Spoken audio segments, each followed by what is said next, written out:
We're about to uncover a mysterious case together. I'm the bad cop and you're the good cop, and today we'll be interrogating Jan Marsalek. Let's get into the interrogation room. Wait, where's Marsalek? Who even is Marsalek? Okay, I'll tell you. So Wirecard started as a successful tech company, but quickly turned into a massive scandal, with billions of euros missing. And Marsalek, whom we're in search of, is at the center of this. His disappearance has left everyone puzzled. Marsalek wasn't just a fraudster, he had ties to intelligence agencies and was involved in other hideous activities. The missing 1.9 billion euros and the efforts to find Marsalek keep getting difficult. Marsalek's search has led to many dead ends despite him being one of the most wanted individuals in the world. Each new piece of evidence about Marsalek brings us closer to understanding the full extent of his actions and the Wirecard scandal.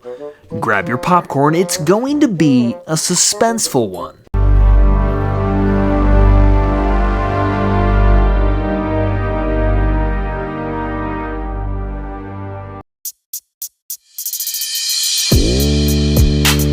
On June 18, 2020, Marsalek is sent to the Philippines to check on the missing 1.9 billion euros, despite problems with the company's finances.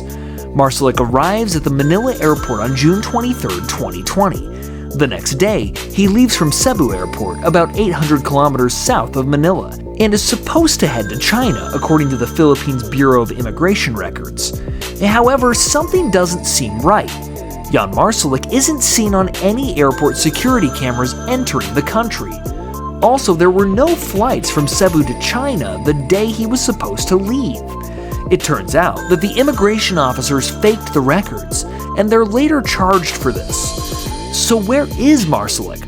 On the evening of June 18th, after leaving work, Marsalek goes to a restaurant in Munich called Il Sanya. There, he meets two people from Austria, Martin Weiss, a former intelligence officer, and Thomas Schellenbacher, a former politician from Austria's right-wing FPAU party. Marsalek tells them he urgently needs to go to the Philippines to deal with Wirecard's financial issues.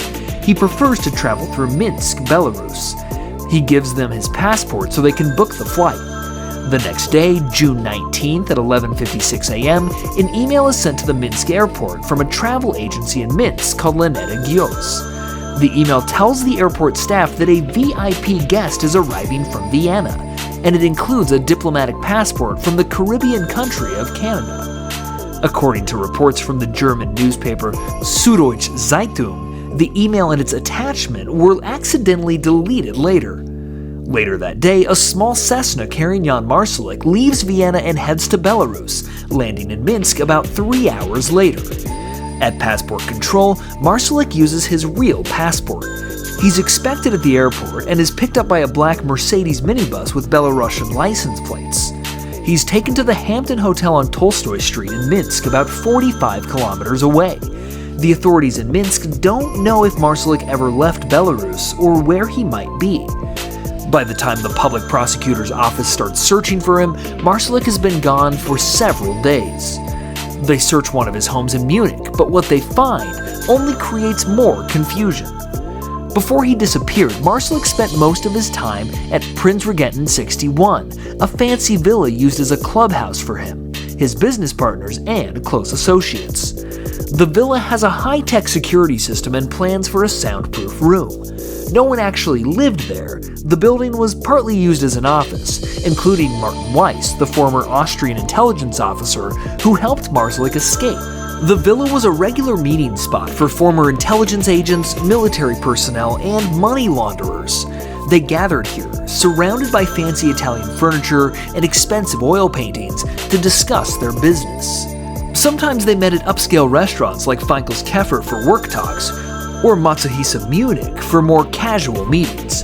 Inside the villa, investigators found several costly paintings and sculptures, including a small statue of Vladimir Putin on Marsalek's desk. They also found a black combat uniform. It seems Marsalek wore this outfit in Palmyra, Syria in 2017, after Syrian troops, with Russia's help, retook the area from the Islamic State. Marsalek wanted to experience something most people wouldn't, going to an active war zone, just for the thrill. When he arrived, he showed the Russian soldiers the gear he had brought with him. Marsalek had a high-quality Kevlar helmet and a jacket with a built-in bulletproof vest. The soldiers told him that while his gear was impressive, wearing it outside would make him a target for snipers, who might think he was an important person. So he left all his gear in the hotel. This situation is an example of having all the gear, but no real understanding. None of this matches what you'd expect from a high-level manager in Germany.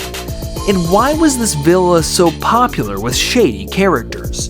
Investigators soon realized that finding Marsalek would be much harder than they first thought. They were dealing with someone who could disappear whenever he wanted. Marsalek was rumored to have ties with various intelligence agencies.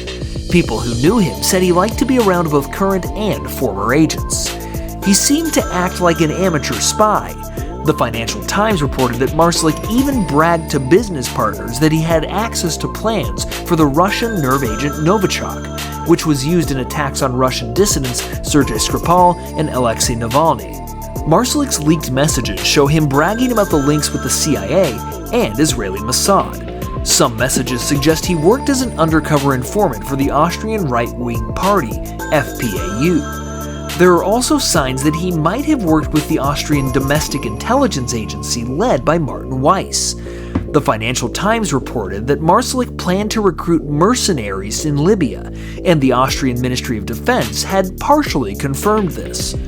Marsalek used many fake names while working at Wirecard. He joined video calls as John Smith and sent texts as Richard Dabrowski and Karim Gosmi while on the run. Marsalek had other identities too. The German Federal Criminal Police Office, BKA, Europol, and Interpol have released photos to help track him down. The wanted poster is still visible at some train stations in Germany. Marsalek had several fake passports and is said to have left Belarus using the name Max Maurer. Rumors suggest he had around 7 different identities and possibly a diplomatic passport from a Caribbean country. This fits his profile well. Marsalek spoke several languages, attended a French school in Vienna, had a Czech father, and spoke English fluently. Since 2020, he has traveled extensively with his passports, visiting places like Singapore, Dubai, Budapest, Paris, Vienna, London, Mumbai, Nice, and Moscow. Marsalek is believed to have traveled to Russia more than 60 times since 2010. Sometimes he arrived and left almost immediately, suggesting brief meetings. In September 2020, shortly after escaping from Germany, Marsalek is thought to have used the identity of an Orthodox Russian priest.